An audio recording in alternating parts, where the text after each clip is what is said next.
Amen. Merci, que le Seigneur bénisse tout le monde.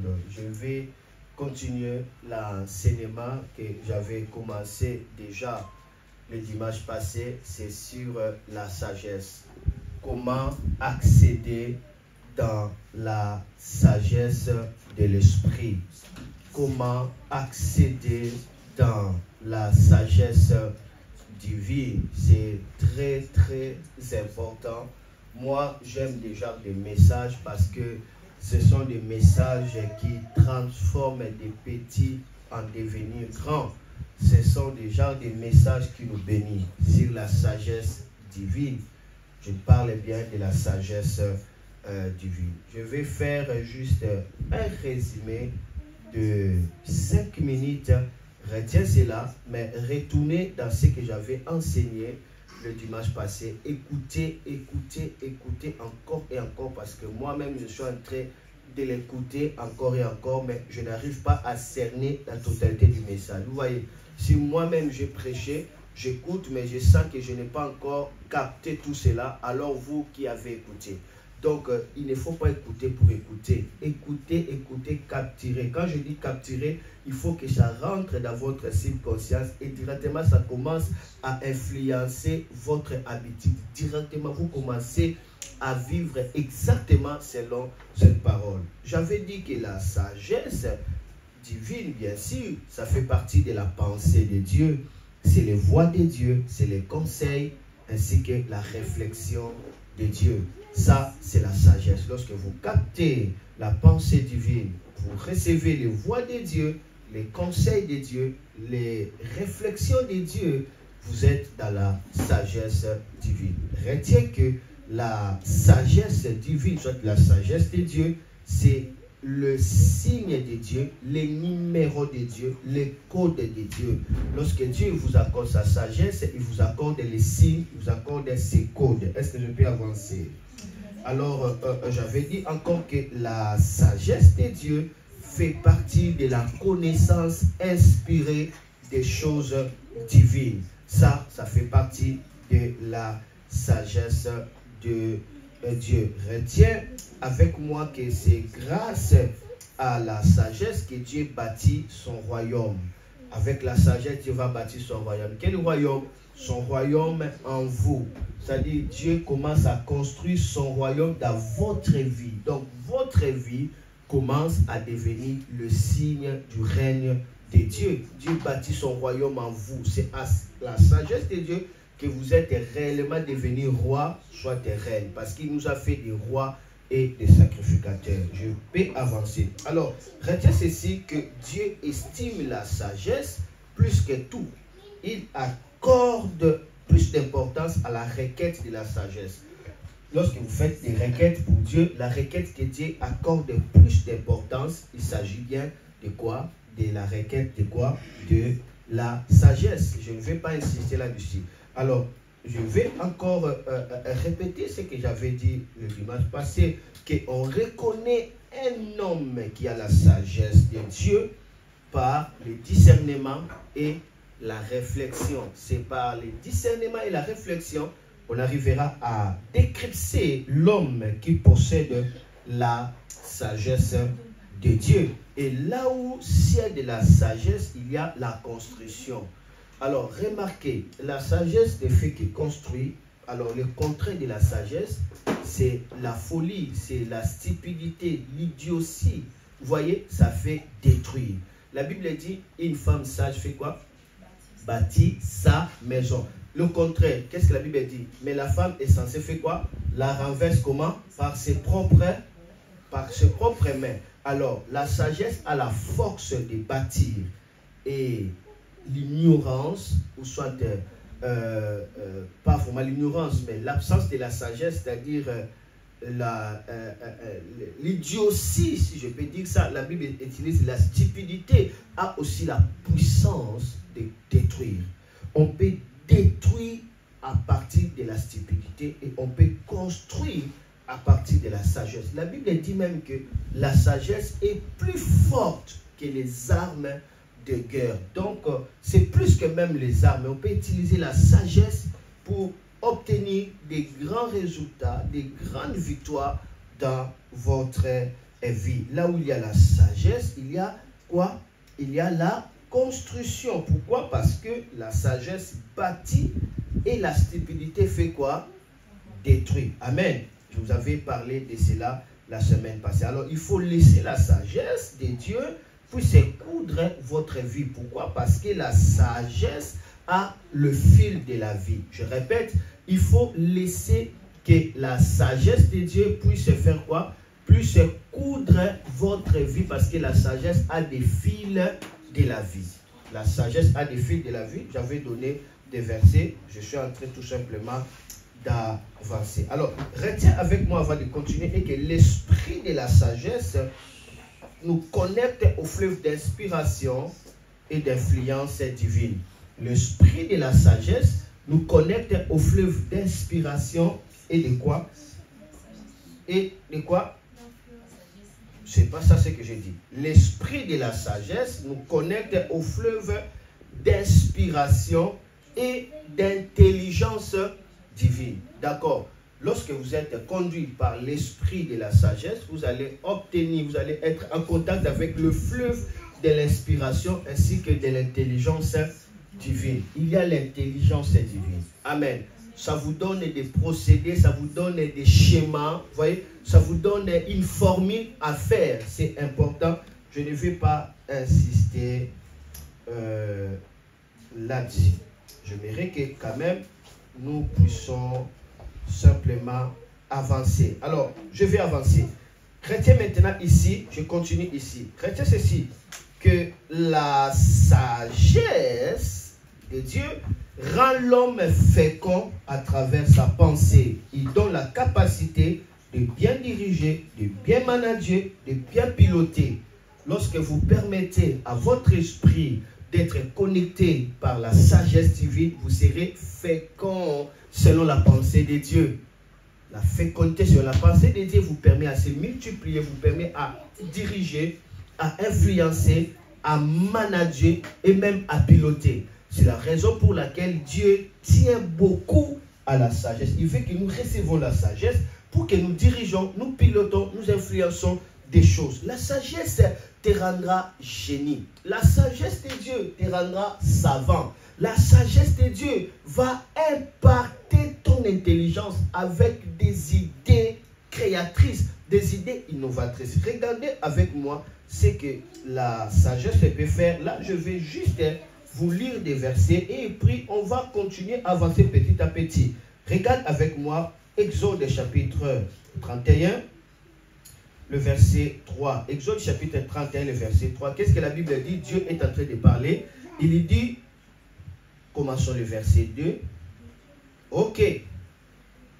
Je commence même le verset 1. Exode chapitre 31, commençons le verset 1. Yahweh parla à Moshe en disant, regarde, j'ai appelé par son nom Betsalel, fils d'Uri, fils de Our, de la tribu de Yehuda, ça veut dire Juda. Ok. 3. Je l'ai rempli de l'esprit d'Elohim, de sagesse, d'intelligence et de connaissance pour toutes sortes d'ouvrages. Donc, l'esprit de Dieu, c'est l'esprit de quoi? C'est l'esprit de sagesse, l'esprit d'intelligence, l'esprit de connaissance. Il dit, je l'ai rempli de l'esprit d'Elohim. On met virgule. De sagesse, d'intelligence et de connaissance pour toutes sortes d'ouvrages. 4. Pour concevoir des inventions, pour travailler l'or, l'argent et le cuivre, pour tailler les pierres à achancer, pour tailler le bois afin de faire toutes sortes d'ouvrages.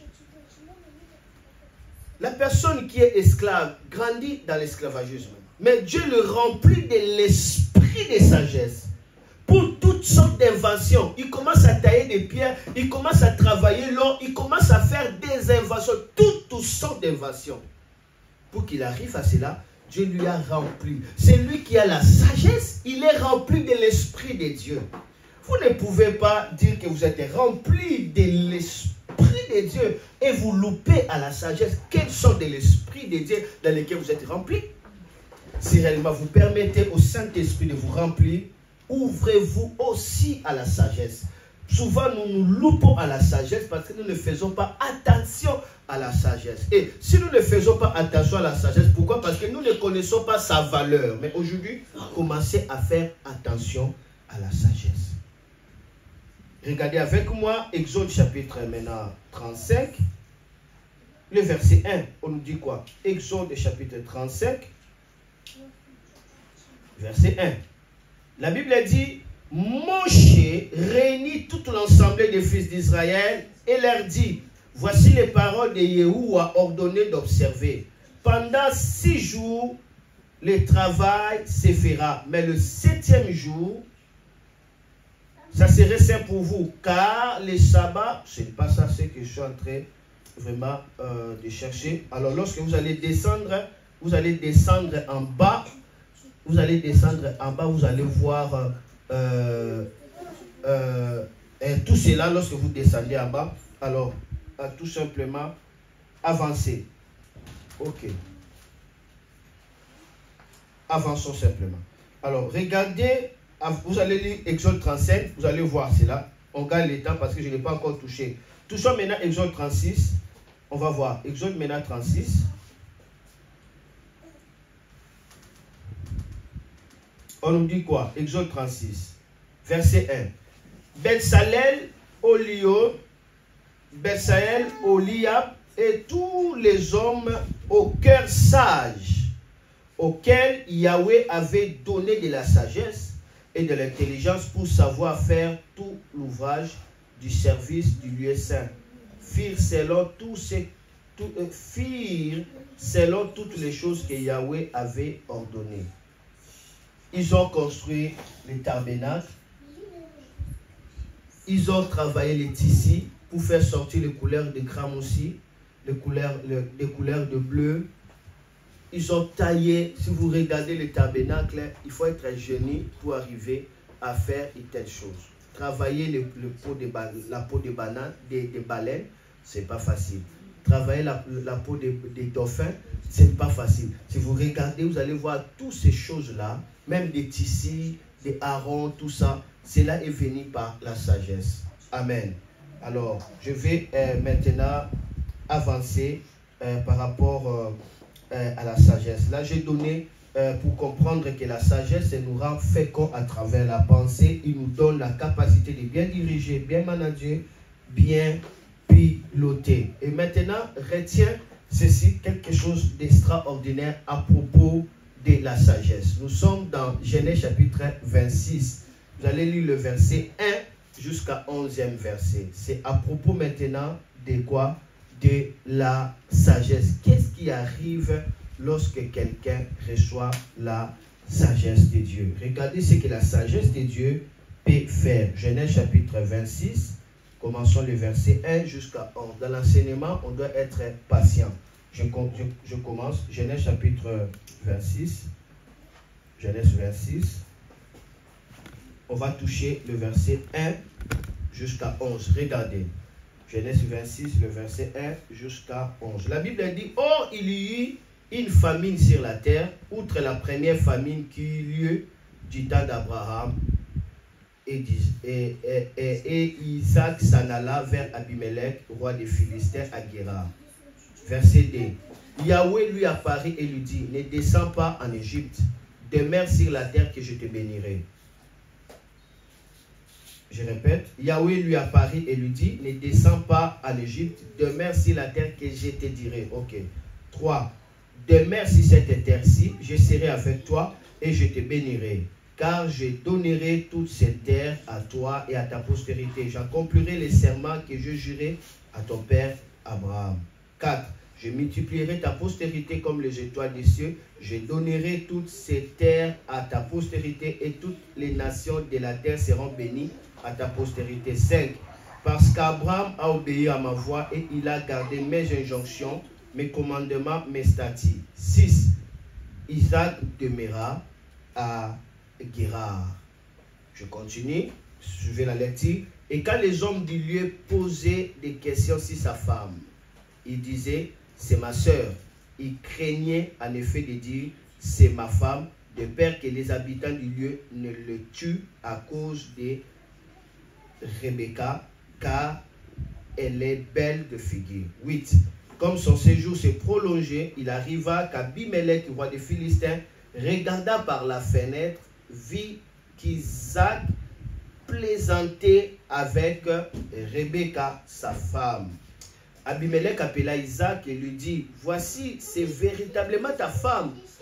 Comment as-tu pu dire, c'est ma sœur? Isaac lui répondit, je me disais que je risquais de mourir à cause d'elle. 10.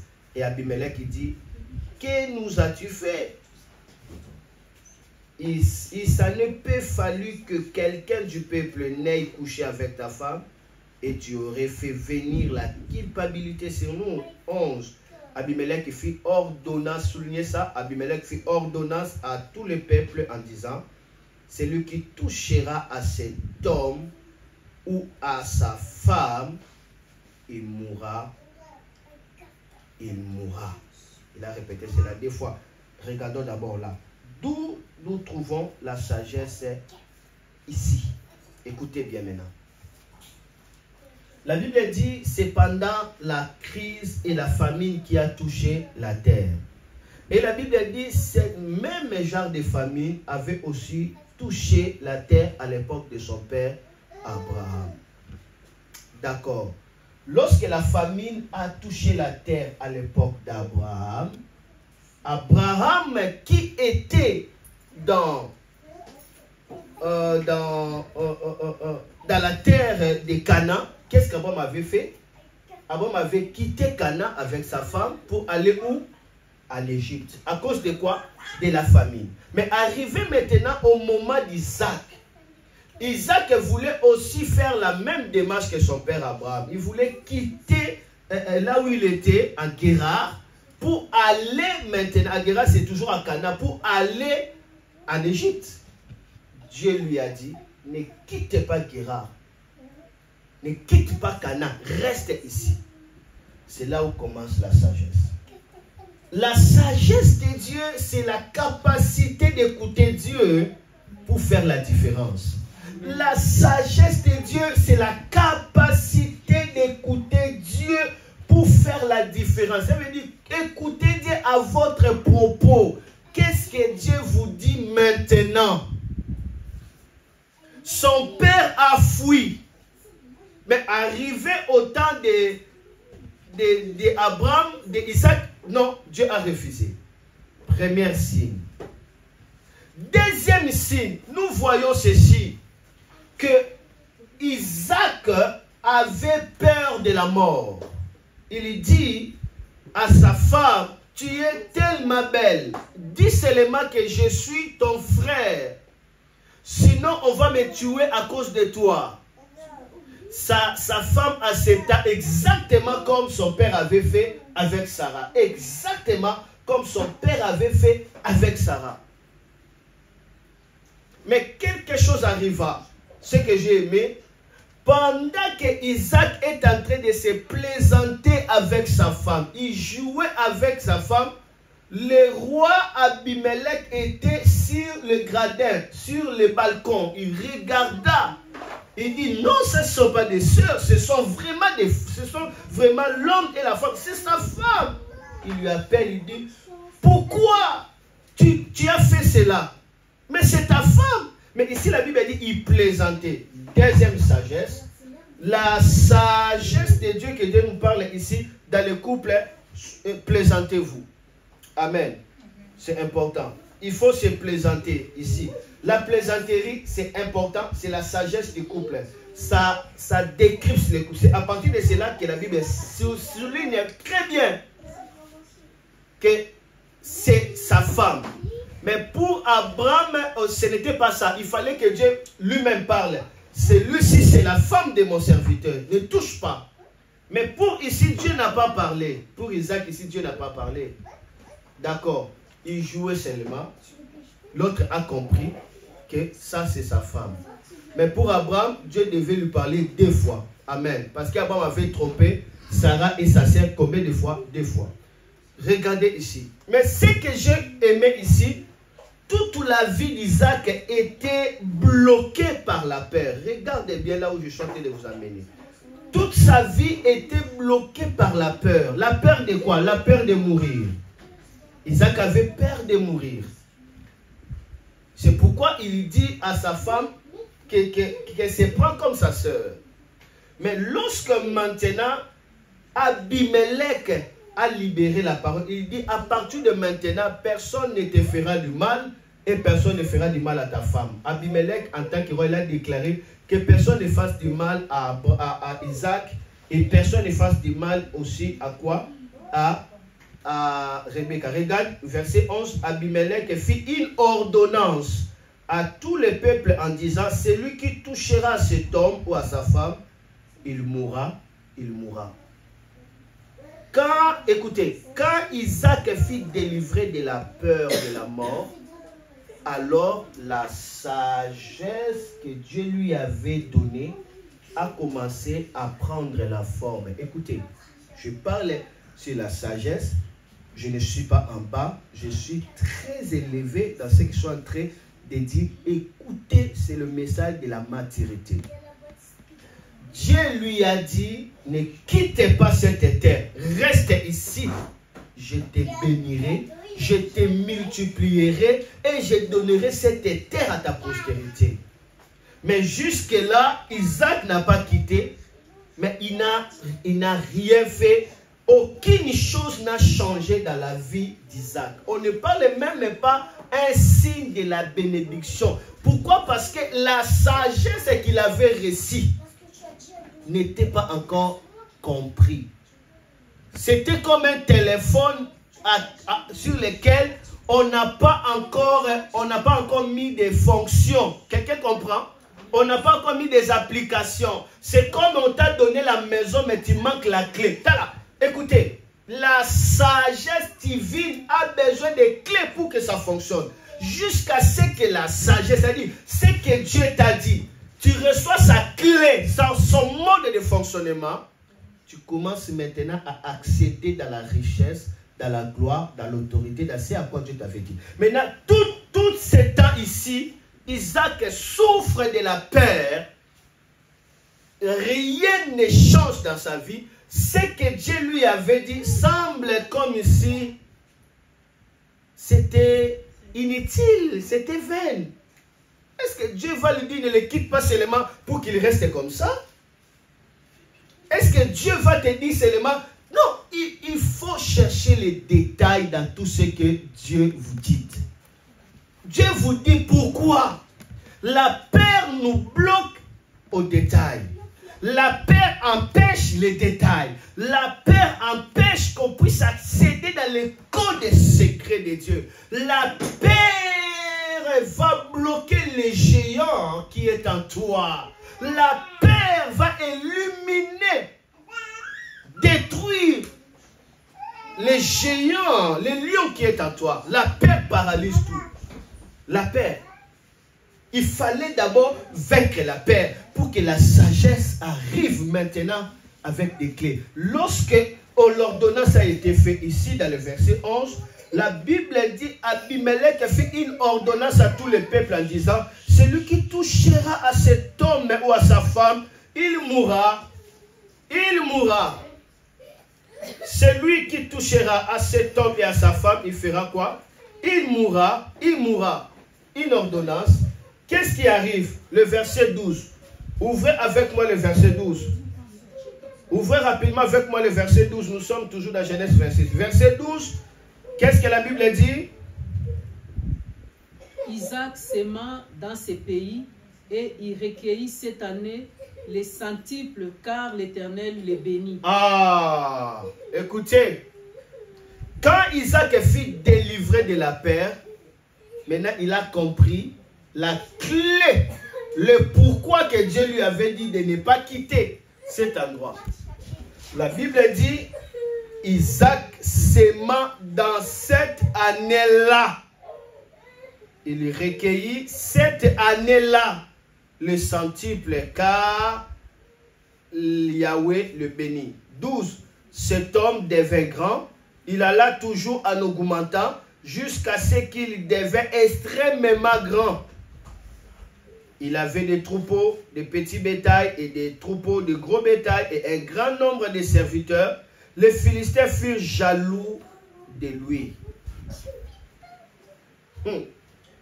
Il devient grand, extrêmement grand. Il devient riche, prospère. C'est-à-dire sa grandeur commence à dépasser la grandeur même du roi. La Bible dit les Philistins furent jaloux de lui. Maintenant, Isaac a exploité le potentiel surnaturel qui était en lui par la fréquence de la sagesse. La sagesse est complète lorsque vous allez vaincre la peur.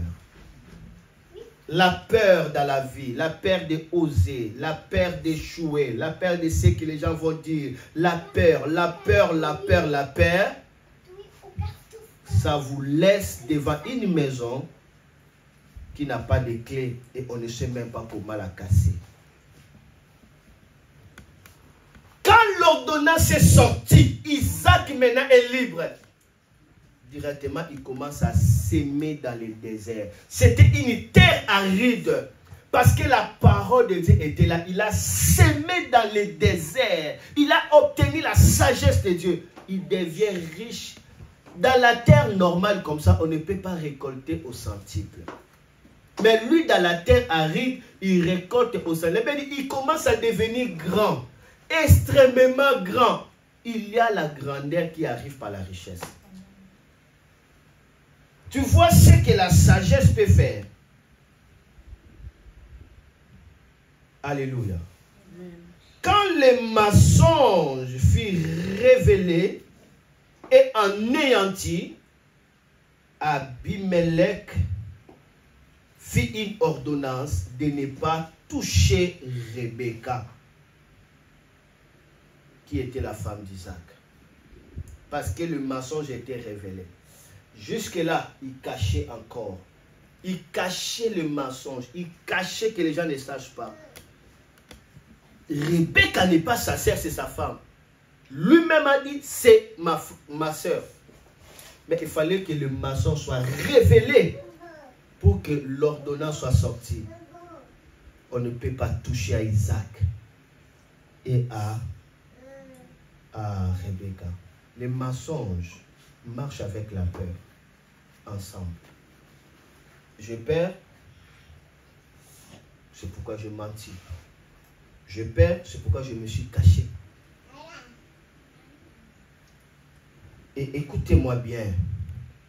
Je répète, quand le mensonge fut révélé et anéanti, Abimelech fit une ordonnance de ne pas toucher Rebecca. Alors le calme, la paix revient.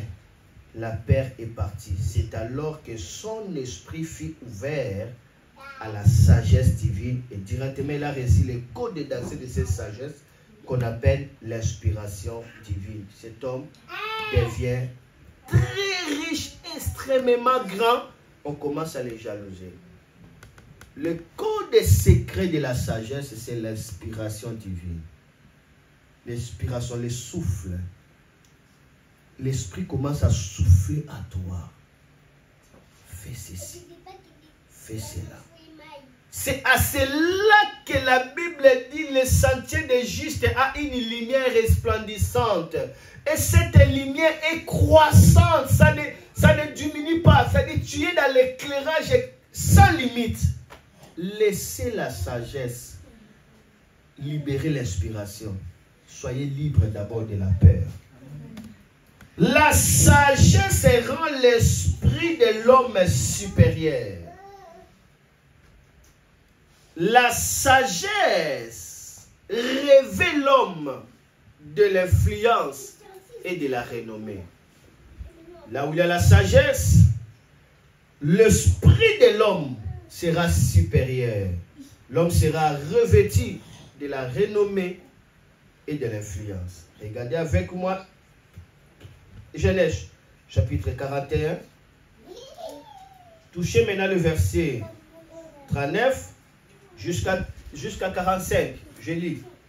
Et Pharaon dit à Joseph, puisque Elohim t'a fait connaître tout cela, il n'y a personne qui soit aussi intelligent et aussi sage que toi.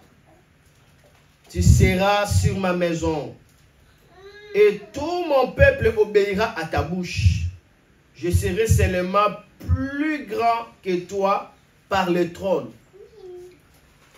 Pharaon dit encore à Joseph, regarde, je t'établis sur toute la terre d'Égypte.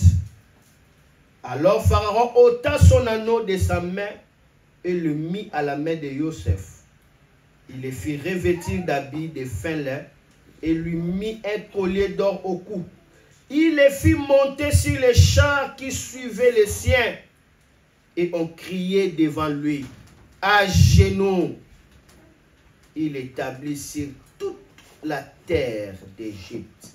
Et Pharaon dit encore à Joseph, je suis Pharaon et sans toi, personne ne lèvera la main ni le pied sur toute la terre d'Égypte. Je répète, il dit, je suis Pharaon et sans toi, personne ne lèvera la main ni le pied sur toute la terre d'Égypte. Sans toi, personne ne lèvera la main ni le pied sur toute la terre d'Égypte. Il dit, moi je suis Pharaon, mais sans toi, personne ne pourra lever la main et les pieds sur toute la terre de l'Égypte. Il a fait monter, il dit, tu es le maître de toute la terre d'Égypte. Tu me dépasses seulement dans le trône parce que je suis roi. Mais en réalité, toi, tu es le maître de toute la terre de l'Égypte. Sans toi, personne ne lèvera sa main. Ce n'est que toi qui es la solution. Qu'est-ce qui a amené Joseph à être honoré de la façon, avoir cette grande influence, avoir cette grande gloire, à devenir le maître de l'Égypte? C'était quoi? La sagesse. C'était la sagesse. Parce qu'il a donné la sagesse. Voici comment vous allez faire. Dans cette année de l'abondance, prenez les 20%, gardez et faites des approvisionnements. Il a donné et Pharaon dit, à qui trouvera l'homme qui a la sagesse ainsi que l'intelligence de Dieu comme toi? Il a la sagesse et l'intelligence de Dieu, pas des hommes. La sagesse assure la domination. La sagesse permet de régner, de contrôler des situations. La sagesse permet que tu règnes et que tu contrôles quoi? Des situations. La sagesse. La chose que nous devons chercher dans tout ce que nous sommes en train de faire, c'est la sagesse de Dieu. Remarquez bien que la sagesse de Dieu arrive avec la voix de Dieu, le conseil de Dieu, l'inspiration, la direction divine, les consignes de Dieu. Ça vient toujours avec la sagesse de Dieu. Je répète, je dis que la sagesse assure la domination. La sagesse permet de régner. La sagesse permet de contrôler les situations. Regardez avec moi Genèse chapitre 41. Versets 55 à 57. Genèse chapitre 41, versets 55 à 57.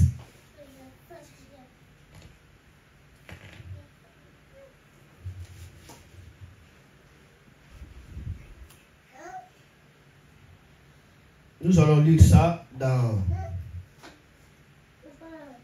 8 secondes. Ça pourra nous aider.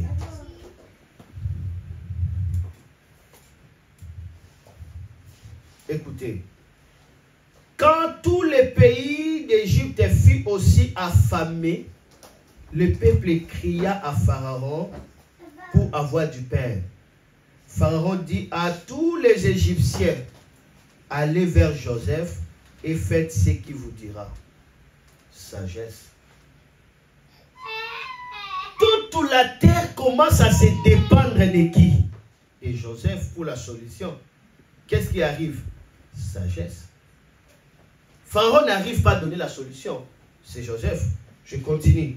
La famine régnait dans tous les pays. Joseph ouvrit tous les lieux d'approvisionnement et vendit du bleu aux Égyptiens. La famine augmentait dans les pays d'Égypte. Et de tous les pays, on arrive en Égypte pour acheter du bleu auprès de Joseph, car la famine était forte dans tous les pays. Tous viennent auprès de Joseph. Joseph ouvrit maintenant les provisions. On dit la famille dans tous les pays. On dit même dans d'autres pays. Ils viennent acheter du bleu. Auprès de qui? Auprès de Joseph. Est-ce que c'est Joseph qui avait semé des bleus? Non. Mais c'est lui qui a donné la sagesse. Est-ce que c'est Joseph qui garde le blé? Non. Mais c'est lui qui a donné la sagesse de garder. Parce qu'il a donné la sagesse de garder, on lui a donné toute l'autorité. La sagesse assure la domination, permet de régner et de contrôler les situations. La famine était réelle, mais la sagesse a contrôlé cela. La sagesse contrôlera toutes les situations. Regardez quelque chose d'encore merveilleux que j'ai pu découvrir dans la sagesse. Regardez maintenant Genèse 47, versets 14 à 18. Regardez s'il te plaît, regardez avec moi. Je ne sais pas si quelqu'un comprend l'impact de la sagesse. Je ne sais pas. Genèse 47. Genèse 47. Commençons le verset 14 à 18. Je lis. Joseph recueillit tout l'argent qui se trouvait à terre d'Égypte et en terre de Canaan contre le bleu qu'on achetait. Et il apporta l'argent à la maison de Pharaon. Quelqu'un comprend? Je répète. Je vais répéter. Commence quand même le verset 13. Or, il n'y avait pas de pain sur toute la terre. Quelqu'un m'écoute? Car la famine était très grande. La terre d'Égypte et la terre de Canaan languissaient face à la famine. Joseph recueillit tout l'argent qui se trouvait en terre d'Égypte et en terre de Canaan contre le bleu qu'on achetait. Il apporta l'argent à la maison de Pharaon. Oh Dieu, donne-moi les hommes de la sagesse.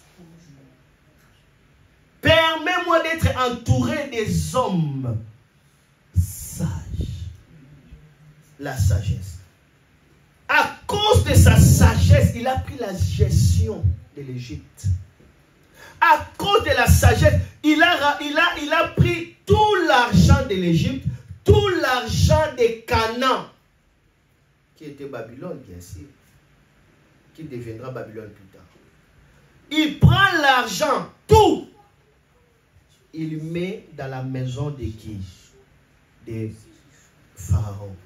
Si vous êtes entouré des hommes sages, votre chambre sera remplie de choses précieuses. C'est pourquoi Salomon a dit, c'est par la sagesse que la chambre sera remplie de choses précieuses. Ne jouez pas si vous avez des hommes sages qui peuvent vous conseiller sur la vie.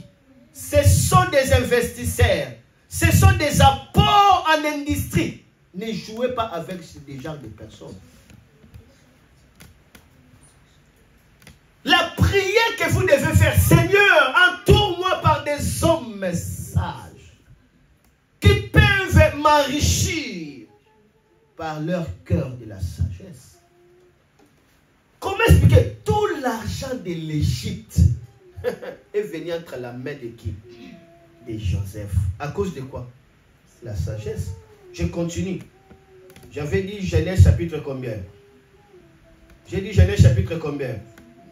47. Ah, j'avais voulu seulement savoir. Verset 14 à 18, je continue. 13 à 18. Oui. Ok. Quand l'argent de la terre d'Égypte et de la terre de Canaan fut épuisé, tous les Égyptiens vinrent auprès de Joseph en disant, donne-nous du pain. Faut-il que nous mourions devant toi parce que l'argent manque? Joseph répondit, donnez votre bétail et je vous en donnerai pour votre bétail, puisque l'argent manque. Alors ils amenèrent à Joseph leur bétail, et Joseph leur donna du pain contre les chevaux, contre les troupeaux de brebis, contre les troupeaux de bœufs et contre les ânes. Ainsi il leur fournit du pain contre leurs troupeaux cette année-là. 18. Cette année étant finie, ils vinrent en lui la seconde année et il dit, nous ne les cacherons pas à mon Seigneur, mais l'argent est fini et les troupeaux de bétail sont à mon Seigneur. Il ne reste rien devant mon Seigneur excepté nos corps et nos sols. Wow! Wow! L'argent ne suffit pas pour rendre quelqu'un riche. Le matériel ne suffit pas pour rendre quelqu'un riche. On peut avoir l'argent, mais on est pauvre ainsi que pauvre. La sagesse valorise les choses.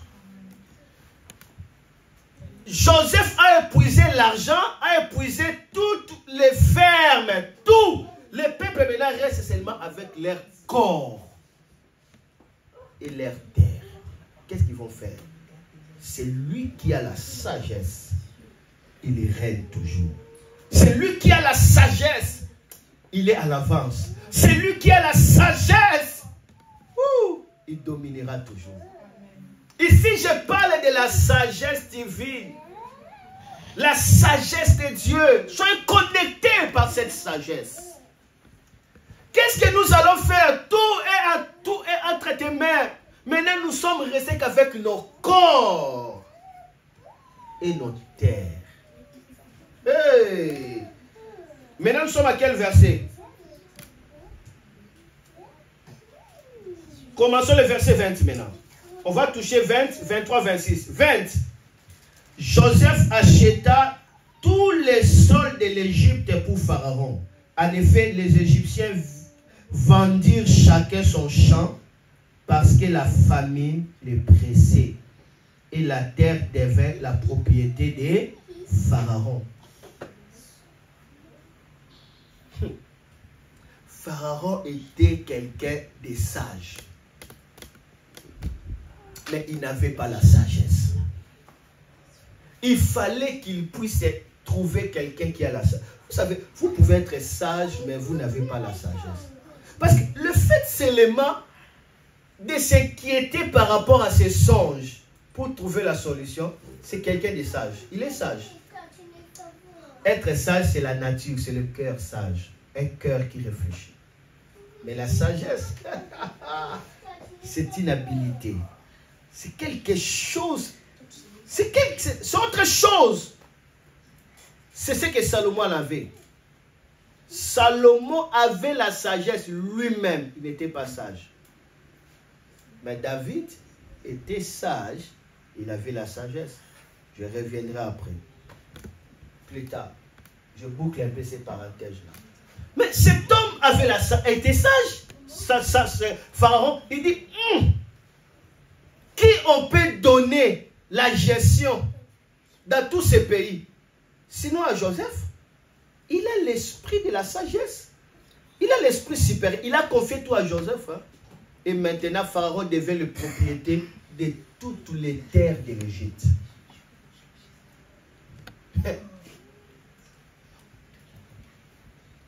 Confiez-vous bien aux hommes sages.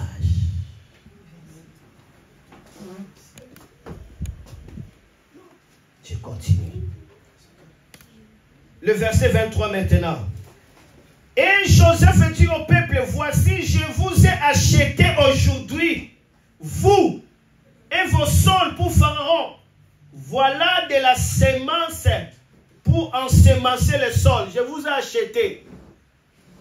Lorsque Joseph les a tous tout vider, maintenant Joseph commence à leur donner les secrets qui va les rendre indépendants. Mais alors, ils sont déjà des esclaves.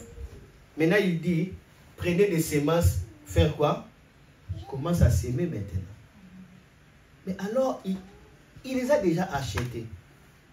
Il les a déjà achetés. Et maintenant, ils peuvent s'aimer. Il sait que tout ce qu'ils s'aiment là, ce sont des esclaves. Ça appartient à leur maître. Ils sont déjà achetés. Et après, directement, il leur donne les chemins de faire. Pour que ça ne soit pas pour leur compte, mais que ça soit toujours pour le compte de lui et Pharaon. Et Joseph est terrible. Ne jouez pas avec des hommes de la sagesse. Ils peuvent embellir ta vie. Ils peuvent te mettre à l'abri de la souffrance. Ils peuvent te mettre sous l'imperméabilité. Vous êtes imperméable. La pluie est là, mais ça ne touche pas votre corps. La sagesse est un abri. Ça garde la sagesse. Et maintenant, qu'est-ce qui arrive? Il a acheté tous les hommes par la sagesse. Il a acheté les hommes par la sagesse. Oh! Est-ce qu'on peut blaguer avec la sagesse? Vous voyez comment est-ce que la sagesse peut faire? Je continue. Je ne sais pas si quelqu'un comprend. Le verset 26, qu'est-ce qui arrive? Verset 26. Verset 26. Lisez-nous, Maman SP, verset 26. Joseph fit de cela une loi qui a subsisté jusqu'à ces jours et d'après laquelle 1/5 du revenu des terres de l'Égypte appartient à Pharaon. Il n'y a que les terres des prêtres qui ne soient point à Pharaon. Maintenant, toutes les terres d'Égypte, lorsqu'ils font l'agriculture, soit le blé, il doit soustraire 20% pour donner à Pharaon parce que toute la terre appartient à Pharaon. Alors vous travaillez, vous allez lui donner 20% de votre revenu. Excepté les sacrificateurs, parce que les prêtres, parce que le prêtre, leurs terres n'ont jamais été vendues. Ils sont des prêtres, ils travaillent comme ça pour la spiritualité. Pharaon, il devient le maître de tout, de toute l'Égypte. Qui a fait Pharaon comme ça? C'était Joseph. Mais ce que j'ai contre Joseph, et qu'il a accueilli ses frères, il leur a donné des terres, mais il n'a pas donné à ses frères la position politique. Ça, j'ai dit, Joseph, je contre toi par rapport à cela. Moi aussi, je suis l'homme sage et j'ai la sagesse de Dieu aussi. Je suis sage, j'ai la sagesse de Dieu. Beaucoup des hommes de Dieu partout, il y a de cela 15 ans, ils m'ont vu comme l'un des 24 veillards. Plusieurs personnes m'ont vu comme ça en vision. Plusieurs personnes. Et des sorciers, et des hommes spirituels, ils m'ont vu comme l'un des vieillards, remplis de cheveux blancs au ciel. Ils m'ont vu. Beaucoup de personnes, par là j'ai compris que ça c'est une réalité. Parce que beaucoup de personnes, et des hommes spirituels et des sorciers, ils m'ont vu comme ça. Même ici, ils m'ont vu. Donc, le rêve de Joseph est que il a accueilli ses frères, mais il n'a pas assuré le relève de ses frères. Leurs frères dépendraient que de Joseph et de ce pharaon-là qui est reconnaissant de Joseph. Et quand ce pharaon-là est mort, l'autre ne connaissait pas Joseph, il ne connaît pas l'histoire, il s'en fout, il prend les frères de Joseph, il les rend comment? Esclaves. C'est là où les peuples d'Israël sont devenus des esclaves pendant 4 siècles. S'il avait établi aussi des administrateurs, alors ça allait être compliqué. Sagesse.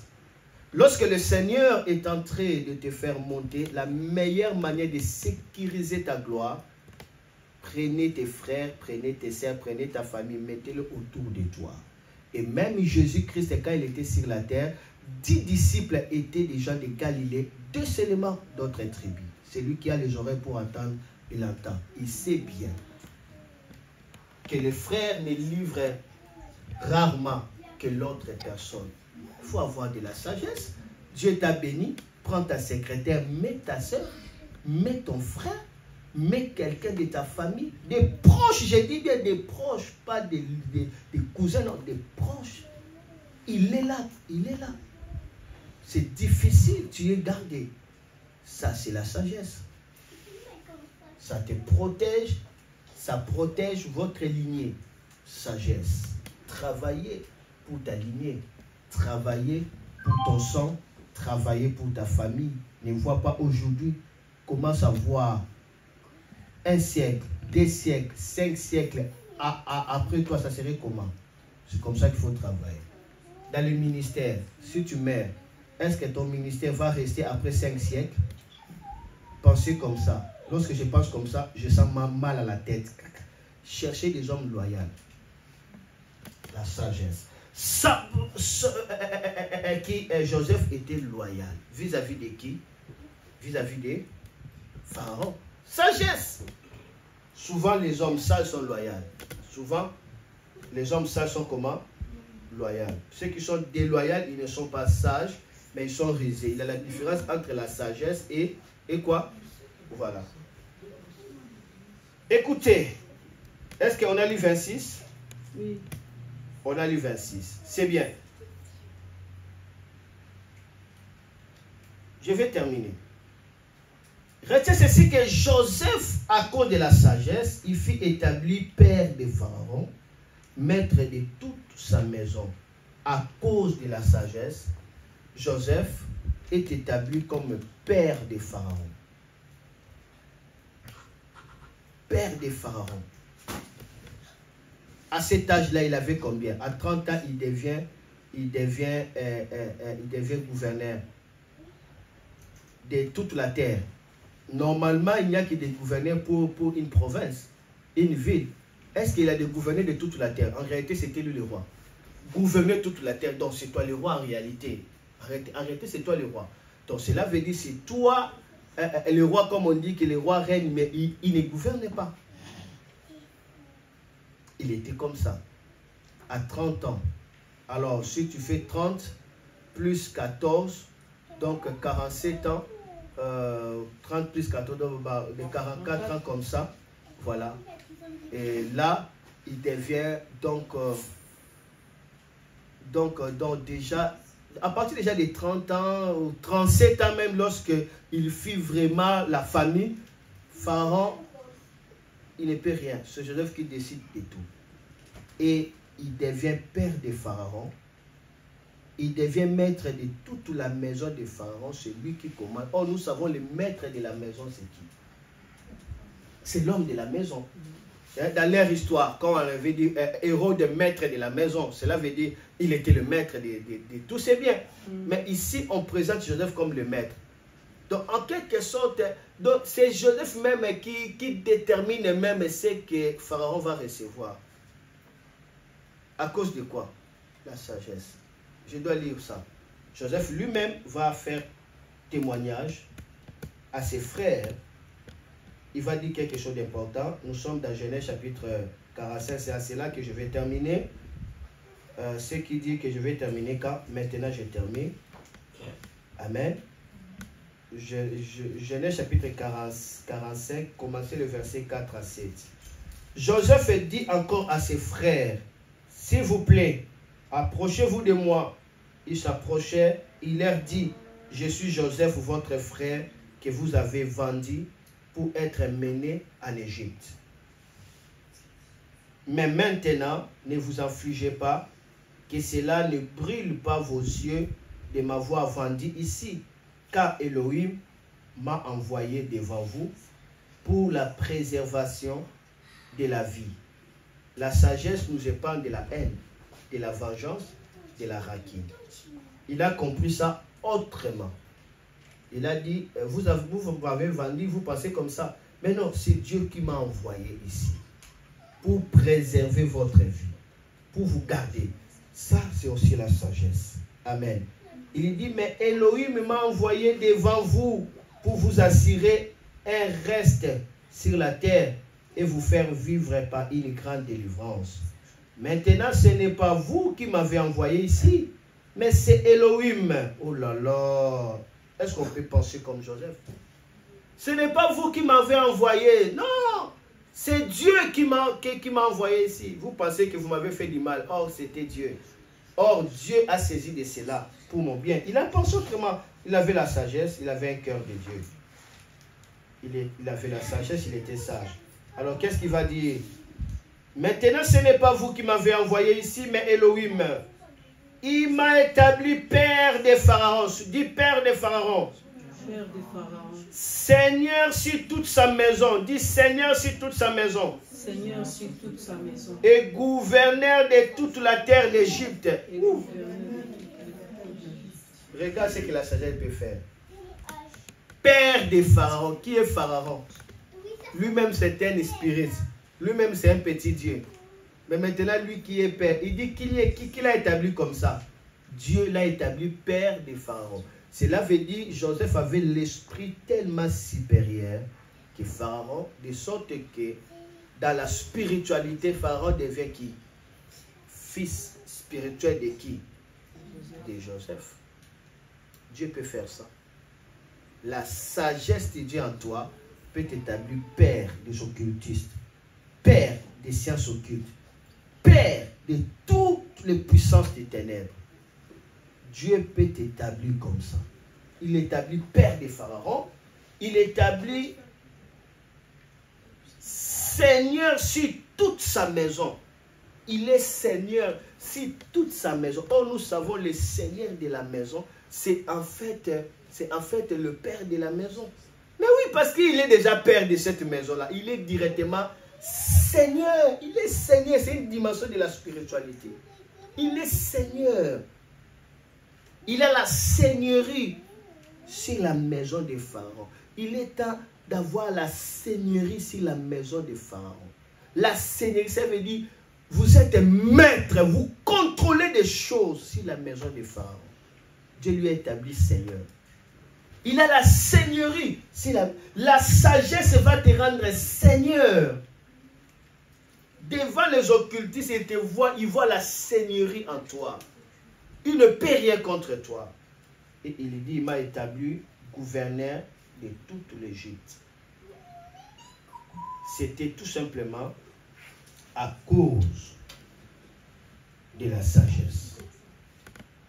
À cause de la sagesse. Je me limite aujourd'hui par là. Et que le Seigneur Tout-Puissant bénisse sa parole. Cherchez la sagesse dans tout ce que vous êtes en train de faire. Et la prochaine, je vais parler sur la sagesse de Salomon.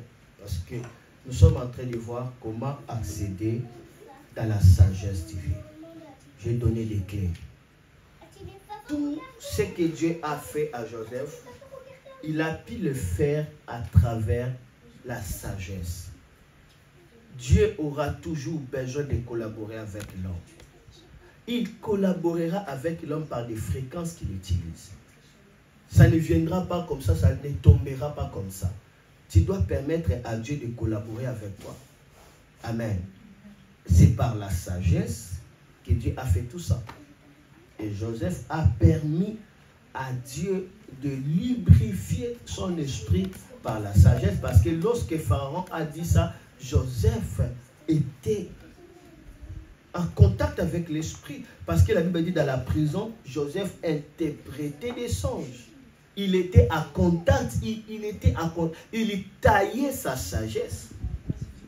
Il a utilisé cette fréquence-là et Dieu s'est manifesté. Amen.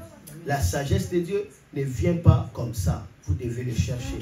La Bible dit, si tu inclines ton cœur à la sagesse, si tu inclines ton cœur à la sagesse, si tu la cherches comme de l'or, si tu le poursuis comme les trésors, il faut chercher la sagesse. Amen. Que Dieu puisse vous bénir. Merci.